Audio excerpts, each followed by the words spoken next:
देखिए अब है तुम्हारा अगला पार्ट, सेकंड चैप्टर, बिलियन।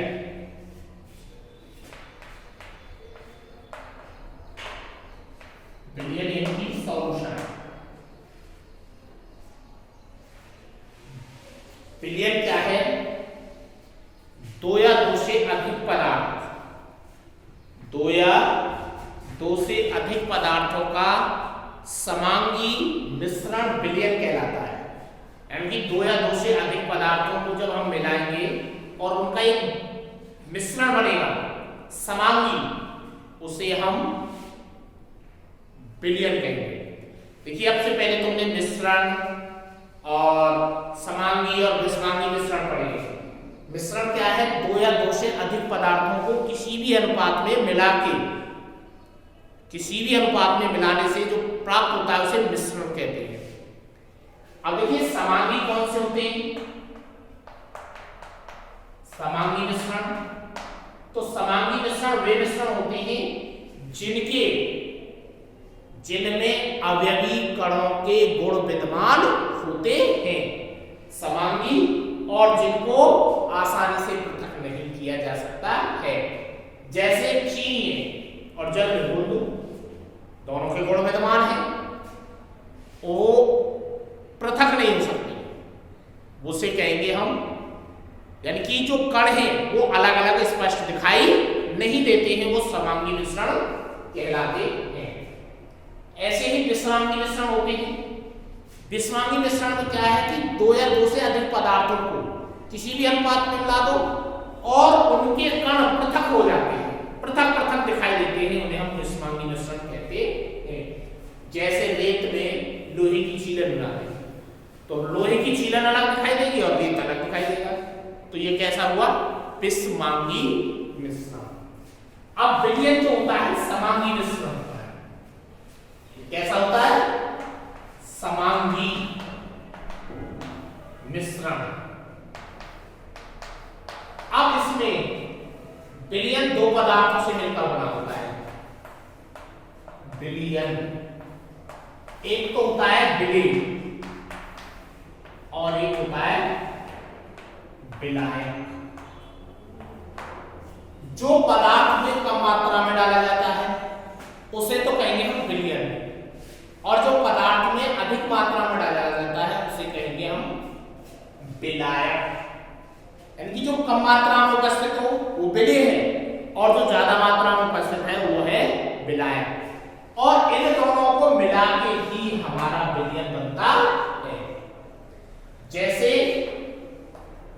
चीनी प्लस जल का मिश्रण क्या कहलाएगा? शरबत कहलाता है। मतलब चीनी और जल का मिश्रण, ये समांगी मिश्रण है। चीनी क्या है इसमें? विलेय, ये कम मात्रा में डाली जाती है, और जल क्या है? विलायक।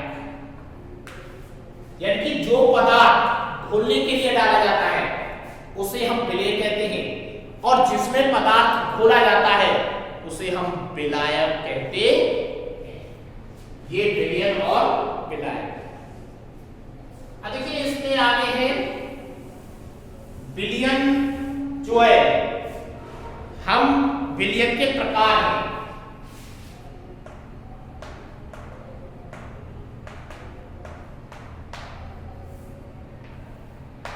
विलयन के प्रकार होते हैं।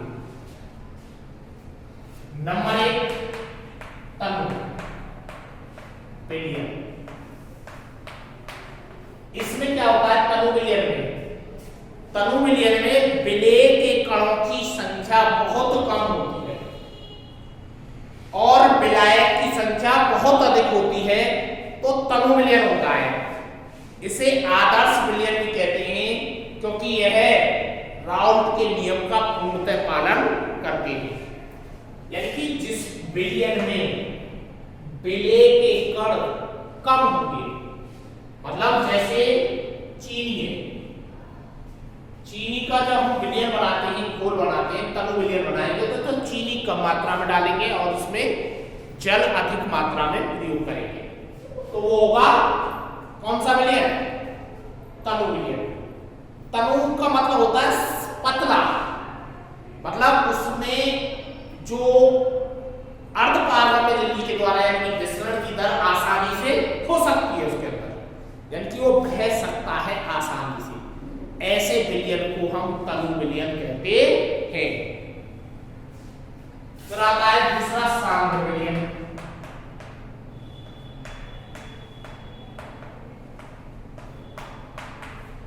सांद्र विलयन, सांद्र मीन्स होता है गाढ़ा, सांद्र मीन्स गाढ़ा, वह विलयन जिसमें विलेय की अधिक मात्रा विलायक में घुली हो, सांद्र विलयन कहलाता है। यानी कि विलेय की मात्रा यानी कि घुलने वाला जो पदार्थ है वो अधिक मात्रा में घुला हुआ हो तो उसे कहेंगे हम सांद्र विलयन। सांद्रण, इसमें क्या है कि ऐसा विलयन होता है जिसमें परासरण या विसरण की दर आसानी से ना हो सके। देखिए शहद को आपने देखा होगा, शहद है तो वही विलयन, लेकिन उसमें क्या है, शहद है वो गाढ़ा होता है तो वो तो अधिक सांद्रता होती है जैसे गिलस्टीन वगैरह है।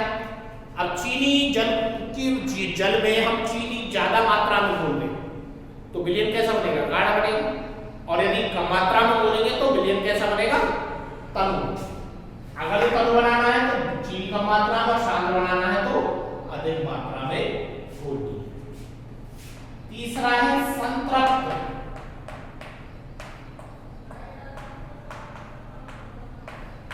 संतृप्त विलयन यानी कि वह विलयन, ऐसा विलयन जिसमें किसी निश्चित पदार्थ पर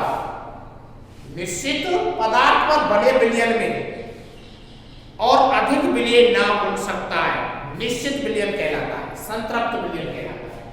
यानी कि कोई ऐसा पदार्थ जिसमें एक निश्चित मात्रा में विलय पदार्थ घुल सके, अब जब वो घुल जाए और यदि उसमें और पदार्थ डालें वो ना घुले तो मतलब विलयन संतृप्त विलयन कहलाता है। यानी कि उसके अंतर्गत और कोई पदार्थ ना घुले, ऐसे विलयन को हम संतृप्त विलयन कहेंगे। यानी कि संतृप्त विलयन में क्या है, मान लीजिए जैसे चीनी और उसका घोल बनाया और उसमें और अधिक चीनी डाली तो वो नहीं घुलती है, तो इस प्रकार के विलयन को हम संतृप्त विलयन कहते हैं। फिर चौथा है असंतृप्त।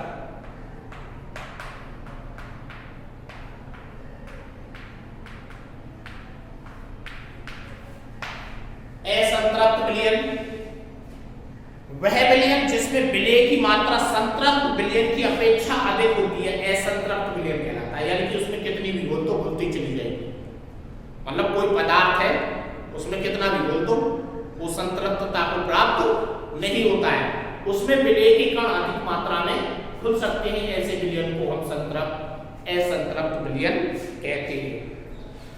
पांचवा है अति संतृप्त विलयन। अति संतृप्त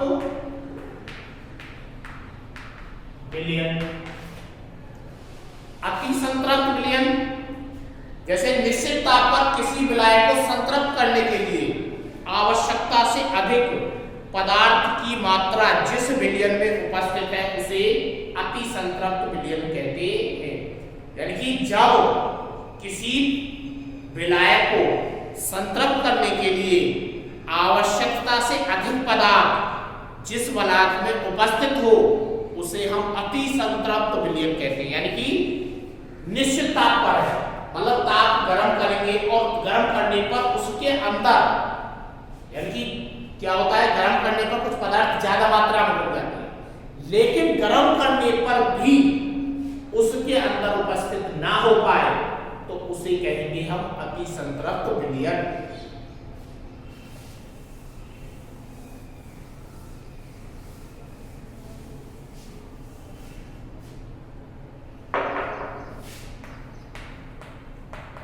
विलायक की भौतिक अवस्था के आधार पर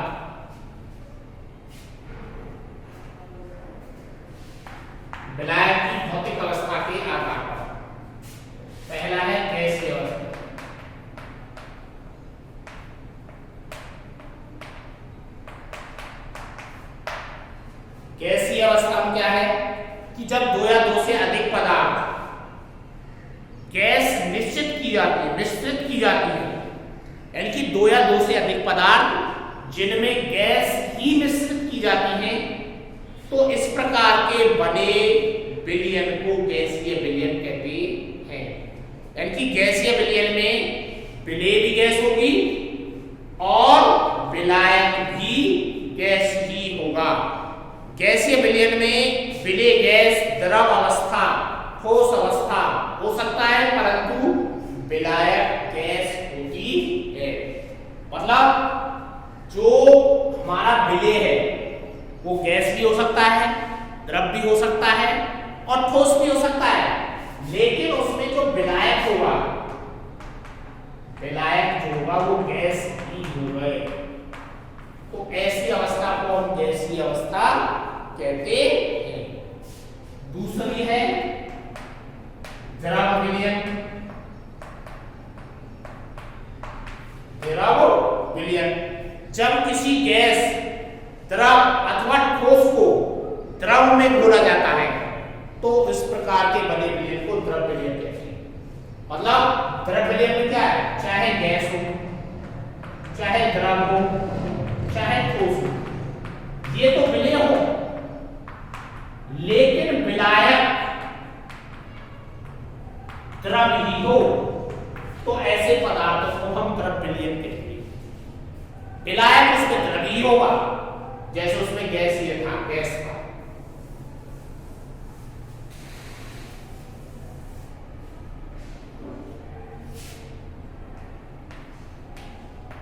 ठोस विलयन,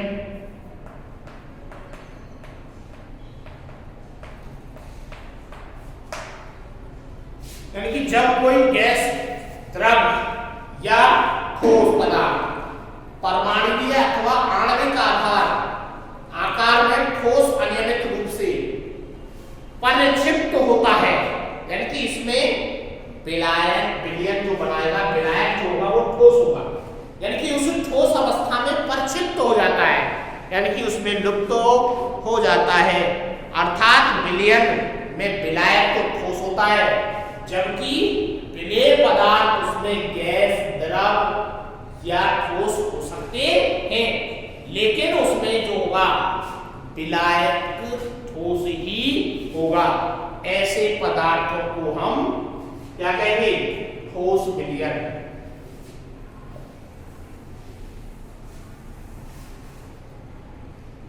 विलायक और विलेय की भौतिक अवस्था क्या है? विलायक और विलेय की भौतिक अवस्था के आधार पर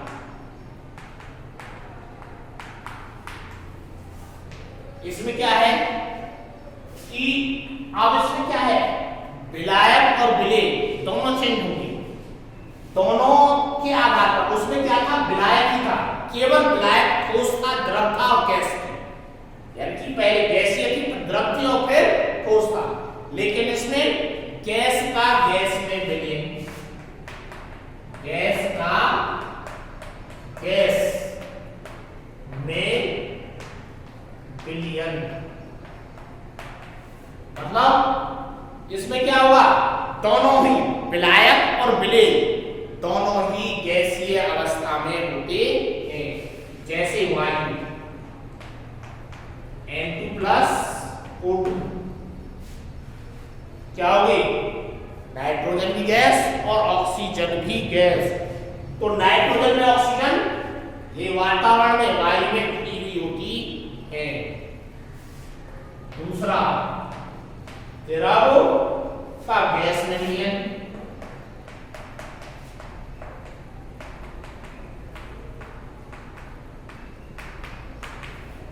गैस में गैस का था, अब इसमें क्या है, इसमें विलायक गैसीय अवस्था में होगा और विलेय जो होगा द्रव अवस्था में होगा।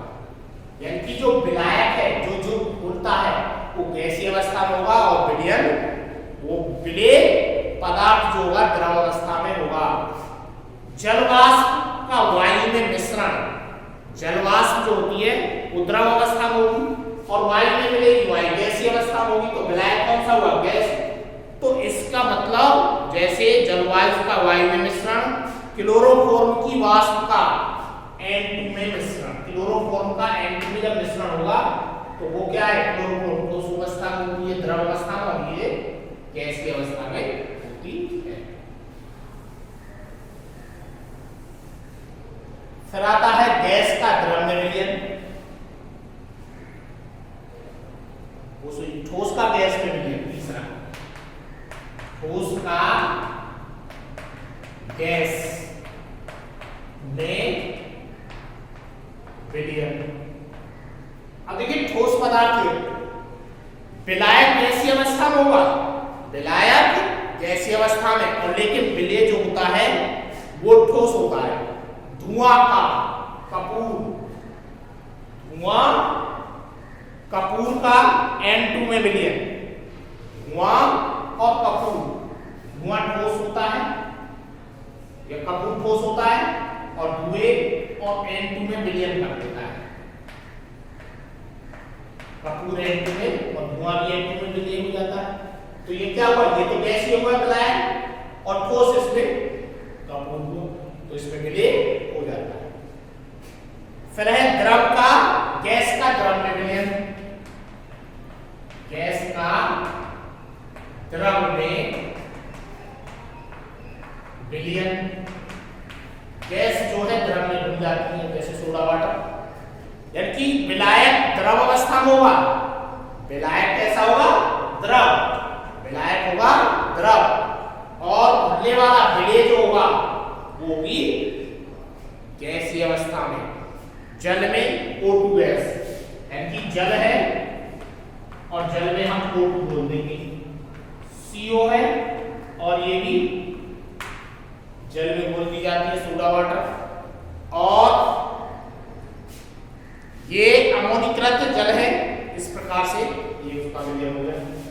फिर आता है द्रव का द्रव में विलयन, द्रव का द्रव में विलयन, यहाँ विलायक भी द्रव होगा और विलय भी द्रव होगा, जैसे एल्कोहल और जल, एल्कोहल और जल। ठोस का द्रव में विलयन, ठोस का द्रव में विलयन, ठोस का द्रव में विलयन होगा, तो यानी कि विलायक द्रव अवस्था में, विलायक कैसा हुआ, द्रव अवस्था में, और विलय कैसा हुआ, ठोस अवस्था में। जैसे शर्करा को जल में घोल दे, चीनी को जल में घोल दे, तो चीनी विलय हो गई ठोस अवस्था में और विलायक जल में। तो ये गैस का ठोस में विलयन, गैस का ठोस में विलयन। अब देखो गैस तो होगी विलय और विलायक होगा ठोस, तो ऐसे अवस्थाओं को हम गैसीय अवस्था होते हैं, जैसे PD H2 में, PD तथा H2 गैस का अधिशोषण टाइटेनियम द्वारा नाइट्रोजन का, PD ठोस है, इसको शोषण कर देता है, और टाइटेनियम Ti ये नाइट्रोजन का शोषण, यानी कि नाइट्रोजन को ये शोषण कर देता है, तो यानी कि गैस का उसमें हो जाता है।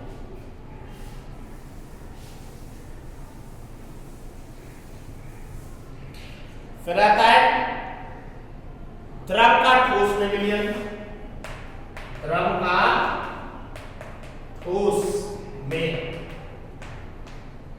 विलयन। अब इसमें क्या हुआ, द्रव विलय और विलायक ठोस होगा, इसमें विलायक ठोस अवस्था में है और विलय जो होता है वो द्रव अवस्था में होता है, जैसे Hg और Na। Na क्या होता है, ठोस, और द्रव होता है ये द्रव और ये ठोस होता है। इसका इसमें जब घुलता है तो अमलगम बनाता है,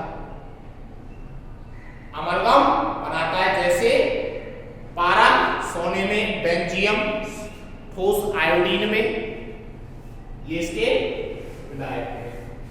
फिर आता है ठोस का ठोस में, ठोस का ठोस में विलय, ठोस का ठोस में, यानी कि विलायक और विलेय दोनों ही ठोस हो, जैसे तांबे और सोने का मिश्रण, तांबा Cu और सोना Au मिल जाते हैं, तभी तो आभूषण बनाए जाते हैं। और तांबे और जिंक का मिश्रण पीतल बनाया जाता है, Cu प्लस Zn, इससे पीतल बनाया जाता है, ये भी मिक्स हो जाते हैं, अर्थात मिश्र धातु में। ये इस प्रकार से इसका